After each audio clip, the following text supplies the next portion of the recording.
आहेत त्यांनी ठाणं कधी झोपलेलं पाहिलंच नाही, एवढ्या फॅक्टरीज होत्या. त्यामुळे दुसरं माइलस्टोन जो आहे तो औद्योगिकरणाचा आहे, त्याचा इम्पॅक्ट शहरावर झालेला आहे.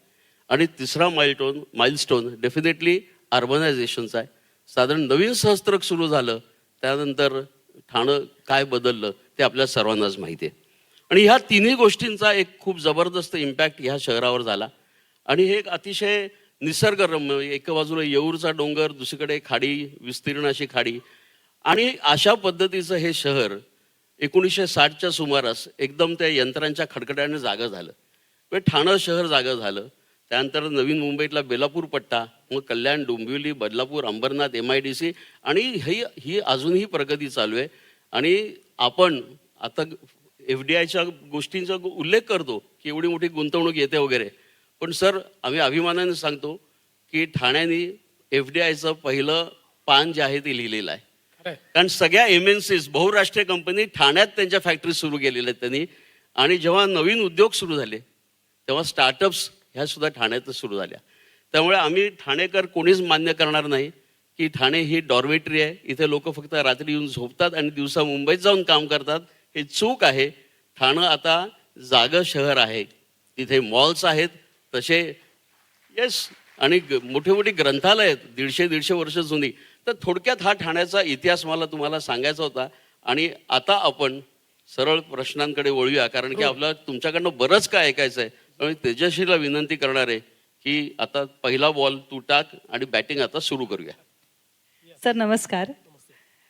थेट प्रश्नाकडे येते. आता जसं तुम्ही म्हणालात की आपण ठाण्यातनं बाहेर जातो, काम करतो आणि ठाण्यात परत येतो, असं उरलेलं नाही आहे. तर ह्याचं उदाहरण मी स्वतः आत्ता आहे की मी गोरेगावात राहत होते, तिथून मी आत्ता ठाण्याला शिफ्ट झाले, कारण माझं आत्ताची जी सिरियल चालू आहे त्याचं शूटिंग ठाण्यात असतं. आणि ठाण्यामध्ये शिफ्ट होण्याचं एक कारण असं आहे, जो प्रश्न कदाचित ठाणेकर रिलेट करतील. थोडंसं ठाणं प्रवासाच्या दृष्टीने लांब लांब लांब लांब जातं. तर ही जी की वाहतूक कोंडी होतीये त्या संदर्भात तुम्ही काही प्लॅनिंग केलेत का? त्याबद्दल आम्हाला जाणून घ्यायला आवडेल. नक्कीच. मला असं वाटतं की मुळामध्ये ठाणे असेल किंवा MMRचं क्षेत्र असेल, या क्षेत्रामधला सगळ्यात महत्त्वाचा जर काही प्रश्न असेल तर तो वाहतुकीचा प्रश्न आहे, तो दळणवळणाचा प्रश्न आहे. म्हणजे मी नेहमी सांगतो की 2 प्रश्न जर आपण मुंबईसहित MMR रिजनमध्ये सोडवू शकलो, एक लोकांच्या राहण्याचा आणि दुसरा लोकांच्या कम्युटेशनचा, तर खऱ्या अर्थानं आपण यशस्वी झालो असं मानता येईल. ठाण्यामध्ये एक प्रकारे दळणवळणाच्या दृष्टीने अनेक गोष्टी आपण आता त्या ठिकाणी केलेल्या आहेत. विशेषतः आपल्याला माहिती आहे की मुंबईमध्ये जुन्या सरकारच्या काळामध्ये 11 वर्षामध्ये त्यांनी 11 किलोमीटरची मेट्रो केली. आणि 14 नंतर ज्यावेळेस माझ्याकडे हा सगळा कारभार आला त्यावेळी आपण 5 वर्षामध्ये 475 किलोमीटरच्या मेट्रोचं प्लॅनिंग केलं, त्याचं काम सुरू केलं. नंतर पुन्हा त्याच्यामध्ये काही स्थगित्या आल्या होत्या. पुन्हा शिंदेसाहेब मुख्यमंत्री झाले, आम्ही वेगानं ते काम चालू केलं. आज जवळपास 200 किलोमीटरचं काम आमचं पूर्ण झालेलं आहे. दरवर्षी 50 किलोमीटर आम्ही करणार आहोत.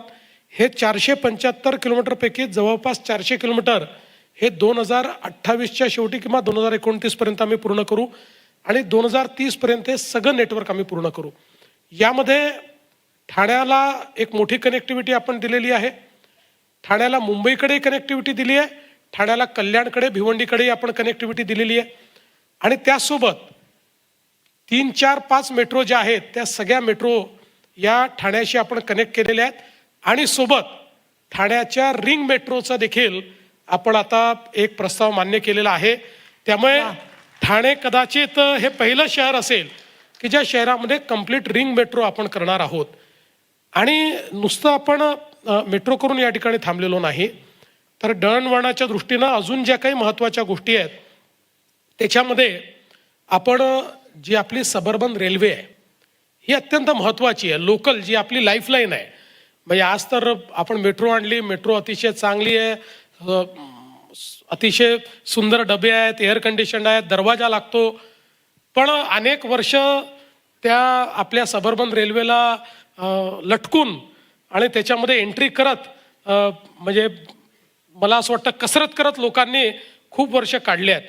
पण आता आपण बघितलं असेल तर गेल्या 10 वर्षात मोदीजींच्या नेतृत्वात या सबर्बन रेल्वेचे प्लॅटफॉर्म्स आपण चांगले केले, त्याची आपण हाईटही वाढवली, त्याची लेंथही वाढवली, स्टेशन्स चांगले केले, एस्केलेटर्स आपण त्या ठिकाणी लावले, स्वच्छता आपण केली. पण तरी देखील लोक असं म्हणायचे की हे सगळं ठीक आहे, पण शेवटी मेट्रोवाल्यांना चांगले डबे आणि आम्हाला असे का? त्यामुळे आता त्याचंही उत्तर आपण शोधून काढलेलं आहे. आता पुढच्या काळामध्ये या सगळ्या ज्या काही आपल्या लोकल ट्रेन आहेत यांना आपण मेट्रोसारखे बंद दरवाजाचे डबे तयार करतो, या पूर्ण एअर कंडिशन्ड आपण करतो. वा वा. आणि ठाणेकरांनी याच्यावर टाळ्या वाजवू नये, पुढच्या वाक्यावर टाळ्या वाजवाव्या की हे सगळं केल्यानंतरही एअर कंडिशन्ड लोकल ट्रेन दिल्यावरही सेकंड क्लासचं तिकीट मात्र आता जेवढं आहे तेवढंच आपण ठेवणार आहोत. वा, वा, त्यामुळे कम्युटेशन करता आपण हा एक प्रयत्न केलाय. सोबत मोठ्या प्रमाणात आपण आता ई बसेस घेतो सगळ्या महानगरपालिकांमध्ये, केंद्र सरकार आणि राज्य सरकारच्या माध्यमातून. कारण आपल्याला प्रदूषण जर कमी करायचं असेल तर एंड टू एंड ट्रान्सपोर्टेशन आपल्याला द्यावं लागेल. त्यामुळे ते प्रदूषण कमी करण्याचा प्रयत्न आपण या ठिकाणी चालू केलेला आहे. ई बसेसने आपण जोडतो. आणि यातला तिसरा टप्पा काय आहे? तिसरा टप्पा आहे MMRच्या ट्रान्सपोर्टेशनच्या इंटिग्रेशनचा. आपण मुंबईमध्ये इंटिग्रेशन केलं. आता सिंगल ॲपवर सिंगल तिकीटवर मुंबईमध्ये कुठलंही पब्लिक ट्रान्सपोर्ट तुम्हाला त्या ठिकाणी घेता येतं. आता पुढच्या टप्प्यामध्ये आम्ही MMRची सिंगल अथॉरिटी केली आहे. या अथॉरिटीमध्ये एका ॲपवर एका तिकिटावर MMR रिजनच्या कुठल्याही महानगरपालिकेत कुठेही तुम्ही गेलात तरी त्या ठिकाणी मेट्रो असेल, त्या ठिकाणी सबर्बन रेल्वे असेल, त्या ठिकाणची बस असेल किंवा मुंबईतली मोनो असेल किंवा पुढे वॉटर टॅक्सी जेव्हा सुरू करू तेव्हा वॉटर टॅक्सी असेल, एका तिकिटावर आपण त्याच्यावर ट्रॅव्हल करू शकाल आणि तुम्हाला तुमच्या ॲपवर त्याचा ट्रॅव्हल प्लॅन मिळेल. म्हणजे नियरेस्ट तुमच्या जवळ कुठल्या प्रकारचं पब्लिक ट्रान्सपोर्ट आहे आणि तिथनं तुम्हाला कुठे इंटरचेंज करायचं आहे अशा पद्धतीनं इंटिग्रेशन जे आहे हे इंटिग्रेशन आपण केलेलं आहे. त्यामुळे पब्लिक ट्रान्सपोर्ट सिस्टीम जी आहे ती ठाण्याची आणि MMR रिजनची अतिशय रोबस्ट आणि सगळी कनेक्टिव्हिटी, म्हणजे हे जे 475 किलोमीटर आहे याच्यामुळे आपण उत्तर दक्षिण पूर्व पश्चिम कुठेही जा सगळीकडे पब्लिक ट्रान्सपोर्टची कनेक्टिव्हिटी आपल्याला मिळेल अशा पद्धतीनं याचं आपण त्या ठिकाणी नियोजन केलं आहे. वा वा वा, खूपच छान वाटलेलं आहे आम्हाला हे ऐकून. पण तरी थोडा एक हावरट प्रश्न. हे मेट्रोचे मुंबईत इतके प्रकल्प होत आहेत, पण आपल्याला ठाणेकरांना ॲक्च्युली मेट्रोमध्ये कधी बसता येईल? मला असं वाटतं की पहिल्या टप्प्यात तर ठाणेकरांना येत्या 2 वर्षातच मेट्रोमध्ये बसता येईल. पण सगळे टप्पे ठाण्याचे जे आहेत ते पूर्ण करायला आम्हाला 2030 साल उजाडेल. म्हणजे 29 पण थोडं त्याचे टप्पे जे आहेत ते आम्ही लोकार्पित करत जाऊ. पण अंतिम नेटवर्क जे आपलं पूर्ण व्हायचं आहे ते मात्र 2030 मध्ये सगळं पूर्ण होईल. पण तोपर्यंत ठाणेकरांना बहुतांश मेट्रो ही मिळालेली असेल. वा, छान वाटतंय ऐकून. पण मग आता ही बुलेट ट्रेन आधी येणार की रिंग मेट्रो आधी येणार? दोन्ही आजूबाजूलाच येणार आहेत. दोघांची कॉम्पिटिशन चाललेली आहे.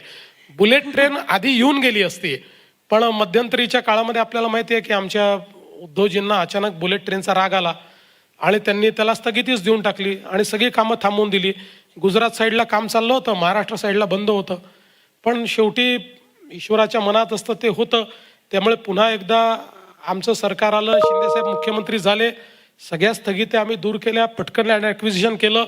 आता अत्यंत वेगाने आमचं ते काम चाललेलं आहे आणि मला असं वाटतं की 2028 मध्ये आपल्याला बुलेट ट्रेन कदाचित या ठिकाणी पाहायला मिळेल अशी परिस्थिती आलेली आहे.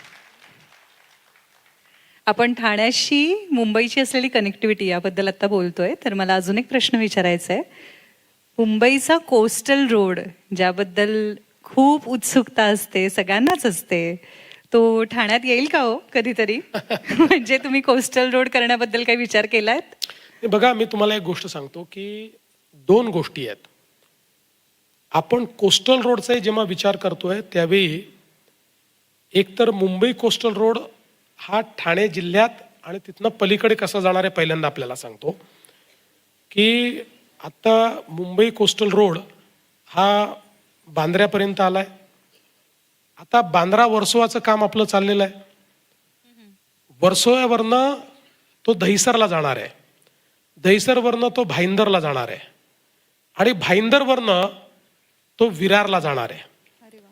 म्हणजे आता भाईंदर टू विरार म्हणजे उत्तन, भाईंदरचं जे उत्तन आहे, उत्तनपासनं तो विरारला जाणार आहे. विरारपासनं एक मल्टी मॉडेल रोल कनेक्टिव्हिटीचा हा थेट अलिबागपर्यंत जाणार आहे. म्हणजे आपण जर विचार केला तर मुंबईला पूर्ण एक रिंग रोड आपण तयार करतो आहोत या कोस्टल रोडच्या माध्यमातून.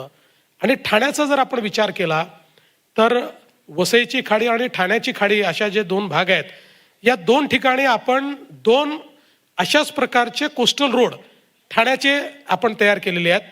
या ठाण्या कोस्टल रोडचा जो पहिला जो काही भाग आहे, ज्या भागामध्ये आपण खारेगावपासनं त्या ठिकाणी नाक्यापासनं तो गायमुखपर्यंत जो नेणार आहोत, याचं जवळपास 94% आता लँड ॲक्विजिशन झालं, याचं काम आपण सुरू करणार आहोत. यामुळे सगळ्यात महत्त्वाचा फायदा काय होणार आहे की आज आपण जर विचार केला तर ठाण्यामध्ये इतका ट्रॅफिकचा प्रॉब्लेम काय आहे, तर सगळा गुजरातचा जो काही वाहतूक आहे ही जी JNPT चाललेली आहे ही सगळी ठाणे शहरातनं चाललेली आहे. त्यामुळे आपण जर हा कोस्टल रोड केला तर ही संपूर्ण जी वाहतूक आहे ती आपल्याला डायव्हर्ट त्याच्यावरनं करता येईल. त्यामुळे एक मोठी कनेक्टिव्हिटी तयार होईल आणि हे सगळं कंजेशन त्या ठिकाणी संपेल. आणि दुसरं कोपरीपासून बाळकुंपर्यंत असा दुसरं आपण जो काही कोस्टल रोड तयार करतो आहोत, त्या कोस्टल रोडमुळे आणि मग एक त्याला एक लिंक साकेतला आपण या दोघांना एक जोडणारी एक लिंक तयार करतो आहोत. या संपूर्ण नेटवर्कमुळे ठाणे खूप मोठ्या प्रमाणात डिकंजेस्ट होणार आहे. आणि तिसरं आपल्याला कल्पना आहे की जो ईस्टर्न फ्रीवे आहे आपला, हा ईस्टर्न फ्रीवे आता त्या ठिकाणी छेडानगरच्या जवळ येऊन संपतो. आता ईस्टर्न फ्रीवे छेडानगरवरनं तर साकेत आणि तिथनं पलीकडे म्हणजे आमणे फाटा जो आहे तिथपर्यंत एलिव्हेटेड रोडच्या रूपानं नेण्याचा आमचा प्रयत्न आहे. जेणेकरून आपल्याला आज समजा समृद्धी महामार्ग आहे, नाशिकचा ट्रॅफिक आहे, ह्या सगळ्या ट्रॅफिकला जे भिवंडी, ठाणे आणि तिथनं मुंबई असं जावं लागतं आणि त्या ट्रॅफिकचा जो सगळा जो काही भार आपल्या ठाण्यावर पडतो तो सगळा भार हा इकडे शिफ्ट करण्याचा आमचा प्रयत्न आहे. आणि पॅरलली एक अजून लिंकचा आम्ही विचार करतो आहोत की कशेडीपासनं म्हणजे हा जो काही आमणे फाटा आहे तिथनं कशेडीला नेऊन कशेडीपासनं तर तिथनं एक रोड तयार करून कोस्टल रोड तयार करून तो थेट भाईंदरला जो मुंबईचा कोस्टल रोड येतोय तिथे जोडण्याचा आमचा प्रयत्न आहे. त्यामुळे तिकडनं एक वेगळा जो काही रिंग आहे ती रिंग त्या ठिकाणी तयार होईल. हा सगळा ट्रॅफिक बाहेरून गेल्यानंतर आपण विचार करा, आता मी जी रिंग सांगितली आहे या सगळ्या रिंगमध्ये ठाण्याचा सगळा ट्रॅफिक बाहेरून निघून गेल्यानंतर शहरातलाच ट्रॅफिक शहरामध्ये राहील.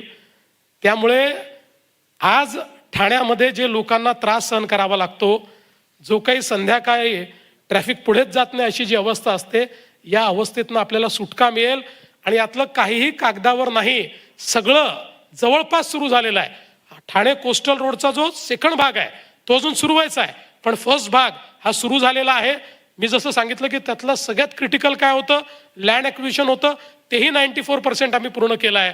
म्हणून मला असं वाटतं की ही जी कनेक्टिव्हिटी आहे एक प्रकारे ज्याला आपण म्हणू शकतो की भविष्यातलं जे MMR रिजन आहे या MMR रिजनची सगळी कनेक्टिव्हिटी ही आम्ही तयार केलेली आहे, प्लॅन केलेली आहे आणि त्याचं एक्झिक्युशन आम्ही सुरू केलेलं आहे. मला वाटतं एकदा जोरदार टाळ्या व्हायला पाहिजे एवढ्यासाठीच की तुम्ही जेव्हा बोलवत होतात तेव्हा मला अक्षरशः पॉवर पॉईंट प्रेझेंटेशन बघितल्यासारखं वाटत होतं. आणि एवढी सगळी गावांची नावं आणि कुठे काय काम चालू आहे ते कुठे कनेक्ट होत आहे. आय थिंक देवेंद्र फडणवीस यांची ती खरी ओळख आहे. आणि एक अजून मला सांगायचं राहिलं की आता तुम्ही गोरेगावहून ठाण्याला आलात, पण आता तुम्हाला माहिती आहे ठाण्यापासून बोरिवलीपर्यंत आपण एक ट्विन टनेल तयार करतो. 23 किलोमीटरचा जो काही हा रस्ता आहे आता, ज्याच्यात 2 तास लागतात, आता एक ट्विन टनेलमुळे तो जवळपास 13 किलोमीटरचा होणार आहे आणि 15 मिनिटात आपण तिथे पोहोचणार आहोत. आणि आपण त्या ठिकाणी बोरिवलीवरनं म्हणजे त्याच्याजवळून गोरेगावपर्यंत आपण एक पॅरलल अशा प्रकारचा त्या ठिकाणी म्हणजे वेस्टर्न एक्सप्रेसवेला पॅरलल रोड एक तयार करतो आहोत. त्यामुळे त्या पॅरलल रोडमुळे तो डीपी रोड आहे, त्याच्यामुळे तुम्हाला ठाण्याहून गोरेगावला पोचायलाही फार कमी वेळ लागेल. म्हणजे तुम्ही आता ठाण्यात जरूर राहा, पण ज्या कारणाकरता तुम्ही गोरेगावहून ठाण्याला आलात, तर मला असं वाटतं की आता कोणाला त्या कारणाकरता यावं लागणार नाही. गोरेगावमध्ये राहून रोज ठाण्याला जरी यायचं असलं तरी काही अडचण येणार नाही. हे ऍक्च्युली ऐकून म्हणजे सगळ्यांनाच छान वाटणार आहे. पण आता माझ्या क्षेत्राबद्दल सांगावं तर आमची अर्धी इंडस्ट्री ठाण्यात आलेली आहे आणि अर्धी इंडस्ट्री गोरेगाव आणि मालाड साईडला आहे. त्यामुळे ही खूपच आनंदाची गोष्ट आम्हा कलाकारांसाठी आता तुम्ही सांगितली आहे. भाऊ, मला एक प्रश्न आहे पण तुम्हाला, की तुम्ही एवढं सगळं सांगितलं आणि हा जवळजवळ MMR एरिया 6,500 किलोमीटरचा आहे, स्क्वेअर किलोमीटरचा. परंतु ह्या सर्व जेव्हा आपण मेट्रोज करतो किंवा आणि काय काय सोयी करू, परंतु एक लास्ट माईल कनेक्टिव्हिटीचा एक विषय असतो.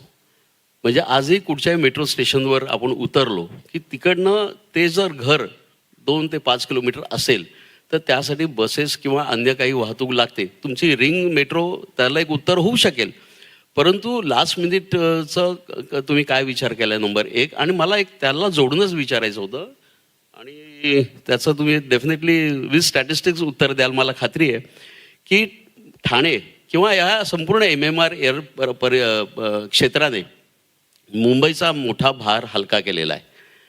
म्हणजे ह्या सर्व महापालिका एक प्रकारे मुंबई महापालिकेचंच एक्सटेंडेड व्हर्जन आहे, त्यांचं काम करत आहेत. परंतु मुंबईच्या वाट्याला जे लाड येतात ते ठाणे किंवा ह्या MMRचे येत नाही. आम्हाला अजून निधी पाहिजे आहे. त्या दृष्टिकोनातनं तुम्ही काय प्लॅन केलं आहे पुढचे 5 वर्ष, किंवा जसं 2028चा तुम्ही आता उल्लेख केलात बुलेट ट्रेनचा, तर आणखीन तुम्ही काय काय प्लॅन केलं? कारण की आम्हाला ते पाहिजे. कारण की कसं आहे, डेस्टिनेशन नेक्स्ट म्हणून ठाणे, म्हणजे ठाण्याला घरं परवडतात, ठाण्यात सगळ्या सुविधा आहेत आणि ठाणं चांगलंच आहे राहायला. त्याच्यामुळे ह्या लोड वाढत जाणार आहे. आणि मग लास्ट माईल कनेक्टिव्हिटीचा कसा आपण विचार करतोय? मुळामध्ये आपण जे सांगितलं ते अगदी खरं आहे. लास्ट माईल कनेक्टिव्हिटी हीच महत्त्वाची आहे.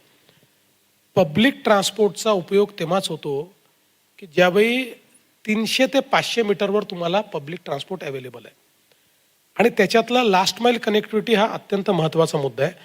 आणि म्हणून आम्ही जे काही एक अर्बन ट्रान्सपोर्टेशन प्लॅनिंग केलेलं आहे, उमटाचा जो कायदा आम्ही केलेला आहे, या कायद्याच्या अंतर्गत MMR रिजनचा विचार करताना लास्ट माईल कनेक्टिव्हिटी करता काय काय केलं जाऊ शकतं याचाही विचार आम्ही केलेला आहे. याच्यामध्ये खरं म्हणजे जेव्हा मेट्रो आणि सबअर्बन रेल्वे आपण तयार करतो त्यावेळेस ती प्रमुख एक आपली ट्रान्सपोर्टेशन सिस्टीम असते, आणि आपली जी बसची व्यवस्था असते ही लास्ट माईल कनेक्टिव्हिटीचा तो भाग असतो. त्याचंही आम्ही एक प्लॅनिंग करतो आहोत. विशेषतः आता आर्टिफिशियल इंटेलिजन्सचा उपयोग करून, सॅटेलाईट डेटाचा उपयोग करून, लिगसी डेटाचा उपयोग करून, सगळे आपले CCTV सर्व्हिलन्सचा उपयोग करून याचं आम्ही अशा पद्धतीनं प्लॅनिंग करतो आहोत की ज्यातनं आपल्याला हे लक्षात येतं की कुठे ट्रॅफिक जास्त आहे, कुठे लोकांचं कम्युटेशन जास्त आहे, लोक जास्त कुठे जात आहेत, या सगळ्या गोष्टीचा विचार करून आपण या लास्ट माईल कनेक्टिव्हिटीचं जे प्लॅनिंग आहे ते केलं आहे. आणि मेट्रोचा सगळ्यात मोठा फायदा काय आहे की जेवढी लास्ट माईल कनेक्टिव्हिटी ही सबअर्बन रेल्वेला लागते तेवढी मेट्रोला लागत नाही. कारण मेट्रोमध्ये स्टेशन जवळ असतात. 1-1 किलोमीटरमध्ये सबअर्बन रेल्वेला आपल्याला म्हणजे आपल्या लोकल ट्रेनला 2 किलोमीटर, 2.5 किलोमीटर, 5 किलोमीटरमध्ये स्टेशन द्यावं लागतं. याच्यामध्ये 1-1 किलोमीटरला आपण स्टेशन देतो. त्यामुळे बराचसा एरिया हा त्या ठिकाणी त्याच्या माध्यमातून कव्हर होत असतो. आणि बाकी मग त्याला फिडर रूट आपण तयार करतो. म्हणजे जे बसेस आहेत, आता जो EVचा आपण एक काम हातामध्ये घेतलं आहे त्यातनं आपण, पण याच्याही पलीकडे जसं आता मुंबईचा विचार केला तर आम्ही मुंबईमध्ये पॉट टॅक्सीचा विचार करतोय. असा वेगवेगळ्या पद्धतीनं जगामध्ये लास्ट माईल कनेक्टिव्हिटी करता जे काही विषय झाले आहेत. तुम्हाला मी एक गोष्ट सांगतो की आता आम्ही एक जस्ट मेट्रो 3 जी आपण अंडरग्राऊंड मेट्रो मुंबईची सुरू झाली, ती मेट्रो 3 सुरू झाल्यानंतर मेट्रो 3 करता आम्ही ट्रॅफिक ॲनालिसिस केला होता रस्त्यावरचा, आणि मेट्रो 3 सुरू झाल्यानंतर ट्रॅफिक ॲनालिसिस केला तर त्याच्यामध्ये 30% कंजेशन कमी झालेलं आहे मेट्रो 3मुळे. तर मला असं वाटतं की ही जी काही लास्ट माईल कनेक्टिव्हिटी आहे ती याचा विचार करून आपल्याला करावी लागेल की आपल्याला कंजेशन कसं दूर करता येईल. आणि म्हणून मला असं वाटतं की EV तर आहेच, पण त्यासोबत शेवटी आपल्याकडचे जे काही म्हणजे जरी ते गव्हर्नमेंट पब्लिक ट्रान्सपोर्ट नसले तरी private public transport, auto rickshaw आहेत आपले किंवा टॅक्सीज आहेत, याही आता आपण अल्टरनेट फ्युएलवर सगळ्या नेतोय. त्या ग्रीन टॅक्सीज आणि ग्रीनच आपले ऑटो रिक्षा असले पाहिजे असा आपला प्रयत्न करतोय. पुढच्या काळामध्ये आपल्याला हाही विचार करावा लागेल की जसं विदेशामध्ये त्या छोट्या टू व्हीलर्स असतात की ज्या लोक पार्क करू शकतात, परत घेऊन जाऊ शकतात, अशा पद्धतीचा विचार देखील आपल्याला काही ना काही प्रमाणात करावा लागेल. त्यामुळे लास्ट माईल कनेक्टिव्हिटीचा विचार निश्चितपणे केला आहे आणि त्या संदर्भातलं प्लॅनिंगही आम्ही केलेलं आहे. तुम्ही कोस्टल रोडचा जेव्हा मगाशी विषय मांडत होतात तेव्हा तुम्ही जवळजवळ प्रत्येक त्या खाडीवर पूल बांधतोय आणि आपण ते संपूर्ण ते रिंग तयार करतोय. आपण जेव्हा पाण्याचा विषय बोलतो आणि त्या पाण्यावर काहीतरी एलिव्हेटेड आपण बांधायचा विषय करतोय तेव्हा वॉटर ट्रान्सपोर्ट पण एक विषय होता आणि मला वाटतं तोही अजून शासनाच्या त्या प्रपोजल स्टेजला आहे का काय आहे म्हणजे कारण जर ही संपूर्णपणे घोडबंदर रोडला आपल्याला हा जो चेन्ना ब्रिज वगैरे ते क्रीक वगैरे आहे ती जर वापरली अगदी आमच्या साकेतपर्यंत किंवा पुढे नवीन मुंबईपर्यंत तर घोडबंदर बराचसा प्रश्न सुटेल. त्याच्याबद्दल काही? एकदम योग्य गोष्ट आपण बोललात आणि हे खरंच आहे की याच्यामुळे घोडबंदरचं जे आज सगळ्यात मोठा जो प्रॉब्लेम आहे तो आपण सॉल्व्ह करू शकतो. या दृष्टीनं म्हणजे आता आमचे रवी चव्हाण साहेब या ठिकाणी आहेत. ज्यावेळेस रवी चव्हाण साहेब आमचे पोर्ट्सचे मंत्री होते त्यावेळी आम्ही याचा एक आराखडा तयार केला होता आणि मग सुरुवातीच्या काळामध्ये आराखडा पूर्ण MMR रिजनचा तयार केला होता. पण पहिल्यांदा आम्ही मुंबईपासून अलिबागपर्यंत रोरो सुरू केली आणि जवळपास 80 नॉटिकल माईलमध्ये आपण त्या ठिकाणी जवळपास वॉटर ट्रान्सपोर्ट सुरू केला. आता आम्ही त्याचा एक अतिशय रोबस्ट असा आराखडा तयार केला आहे. जवळपास 200 नॉटिकल माईलचा हा आराखडा आता तयार झालेला आहे. जवळजवळ 21 स्टेशन्स किंवा 21 जेटीज किंवा 21 पब्लिक ट्रान्सपोर्टचे पॉईंट्स हे त्याच्यामध्ये आपण आयडेंटिफाय केले आहे. आणि ठाण्याचा विचार केला तर याचं जे प्रमुख जे काही आपलं बंदर असणार आहे किंवा पॅसेंजर टर्मिनल असणार आहे हे कोलशेत जे आहे त्या ठिकाणी जे म्हणजे हे वाला दिवा नाही दुसरं दिवा जे आहे तिथलं छोटं त्या ठिकाणी आपण 5 जेटीज तयार करतो आहोत. या 5 जेटीजच्या माध्यमातून त्या ठिकाणी वॉटर ट्रान्सपोर्टची सगळी व्यवस्था आपण करणार आहोत. आणि आपण जर बघितलं तर वसईपासनं कोलशेतपर्यंत, त्यानंतर कल्याणपासनं कोलशेतपर्यंत आणि तिथनं आपलं जे नवी मुंबईचं एअरपोर्ट आहे तिथपर्यंत देखील आपण वॉटर टॅक्सी चालू करणार आहोत. नवी मुंबईच्या एअरपोर्टपासनं आपण थेट नरिमन पॉईंटपर्यंत वॉटर टॅक्सी तयार करणार आहोत. असे 21 आपण वेगवेगळे केंद्र तयार केलेले आहेत. त्याचा संपूर्ण आराखडा तयार झालेला आहे. त्याचं काम आपण सुरू केलेलं आहे. आणि मला आता आम्ही कारण शेवटी हे सुरू करायचं तर आपल्याला वेसल्स देखील लागतात. आता आमचे जे नवीन पोर्ट्स मिनिस्टर आहेत नितेश राणे हे स्वतः परदेशात गेले. त्यांनी त्या ठिकाणी जिथे बेस्ट वॉटर ट्रान्सपोर्ट आहे नेदरलँड्स असेल किंवा इतर ज्या कंट्रीज असतील तिथे जाऊन त्याचा अभ्यास केला. तिथल्या लोकांशी आम्ही आता करार केलेला आहे. कारण आपल्याला पहिल्या दिवशीपासनं या ज्या वेसल्स घ्यायच्या आहेत या एकतर EV वेसल्स घ्यायच्या आहेत किंवा हायब्रिड वेसल्स घ्यायच्या आहेत. आपल्याला नवीन प्रदूषण तयार करायचं नाही आहे. ते आता आपल्याकडे मॅन्युफॅक्चरिंग त्याचं कमी आहे. त्यामुळे त्याचाही एक करार आम्ही केलेला आहे. टप्प्याटप्प्यानं त्या वेसल्स देखील आम्हाला मिळतील.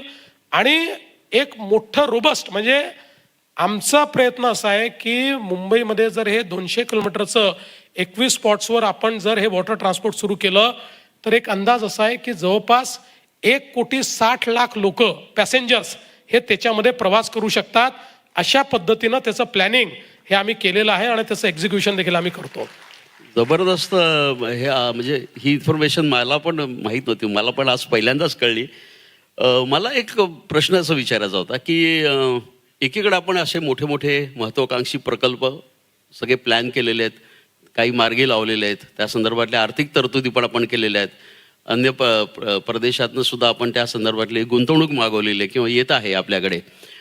हा एक भाग त्यातला आहे. परंतु महापालिकेशी आणि आता महापालिकेच्या निवडणुका आहेत आणि बहुतेक महापालिकांना हा प्रश्न आहे म्हणून मी हा प्रश्न मुद्दाम विचारतो की मोठे प्रकल्प हे डेफिनेटली वेलकम. ते राज्य शासन आणि महापालिका मिळून तुम्ही करताय आणि केंद्राची पण त्याला मदत असते. परंतु जे दैनंदिन समस्या आहेत त्यातली सर्वात महत्त्वाची समस्या माझ्या मते ही डम्पिंग ग्राउंडची आहे. ज्या संदर्भात मला असं वाटतं की शासनाची योजना असते परंतु तिथल्या ठिकाणी म्हणजे जिथे डम्पिंग ग्राउंड असतं तिथल्या कुठच्याच नागरिकाला ते आपल्या घराजवळ नको असतं. तर हा तिढा तुम्ही कसा सोडवणार? आणि आता आगामी काळात हा प्रश्न आणखीन गंभीर होत जाणार आहे. तर मग डम्पिंग ग्राउंड वगैरे सारखे प्रश्न कसे हँडल करणार? पहिल्यांदा तर डम्पिंग हा आता आउटडेटेड कन्सेप्ट झाला आहे. आपण अजूनही काही प्रमाणात करतोय, पण आता केंद्र सरकारने डम्पिंगवर एक प्रकारे बंदीच टाकलेली आहे. आता यापुढे आपल्याला डम्पिंग करता येणार नाही. आता आपल्याला जो काही कचरा आहे त्याचं प्रोसेसिंग करावं लागेल. आणि आज खरं जर आपण विचार केला तर टेक्नॉलॉजीने आपल्याला काय व्यवस्था करून दिली, तर काल परवापर्यंत जो कचरा आपली लायबिलिटी होती, आता तो कचरा आपला ॲसेट झाला आहे. आज कचऱ्याच्या माध्यमातनं त्याच्यावर प्रोसेसिंग करून आपण त्याच्यातनं खत तयार करतो. आपण त्याच्यावर प्रोसेसिंग करून त्याचे पेलेट्स तयार करतो, जे कोळशाच्या जागी आज वीज निर्मिती करता वापरता येतात. आपण आता या कचऱ्यापासून गॅसची निर्मिती करतोय आणि कचऱ्यापासून विद्युत निर्मिती देखील करतोय. ठाण्यामध्येही कचऱ्यापासून विद्युत निर्मितीचा प्रकल्प अंतिम टप्प्यामध्ये आहे. मला वाटतं ट्रायल्स देखील त्याच्या झालेल्या आहेत. तो प्रकल्प जसं आता पिंपरी चिंचवड आणि पुण्याचा प्रकल्प सुरू झालेला आहे. नागपूरचा त्या ठिकाणी CNG तयार करायचा कचऱ्यापासून हा प्रकल्प जवळपास सुरू झालेला आहे. त्यामुळे आता डम्पिंग करताच येणार नाही. रोजचा जो कचरा आहे हा कचरा म्हणजे तुम्हाला केवळ 7 दिवसाचा कचरा हा, कारण तो एक प्रकारे रॉ मटेरियल आहे हे सगळं तयार करायचं. सो रॉ मटेरियलचा स्टॉक ठेवावा लागतो. तर मॅक्सिमम 7 दिवसाचा कचरा हा तुम्हाला स्टॉक करता येईल, त्यापेक्षा जास्त स्टॉक करता येणार नाही. हा सगळ्या कचऱ्यावर तुम्हाला त्या ठिकाणी एक प्रकारे कारवाई करावी लागेल. आणि याच्यासोबतच आता या सगळीकडे ही जी लिगसी वेस्ट आहे, जी डंप करून आपण ठेवलेली आहे, आता या लिगसी वेस्टचंही बायोमायनिंग आपण सुरू केलेलं आहे. ज्या बायोमायनिंगच्या माध्यमातून आपण त्या जागा रिक्लेम करतो. आणि रिक्लेम करतो म्हणजे मी आपल्याला उदाहरण सांगतो की आता समजा मी नागपूरचं उदाहरण आपल्याला सांगतो की नागपूरमध्ये सिम्बिओसिस खूप मोठं, पुण्याचं जे सिम्बिओसिस आहे त्याचं सगळ्यात मोठं कॅम्पस तिथे आहे. नरसी-मुंजीचं एक सगळ्यात मोठं कॅम्पस तिथे आहे.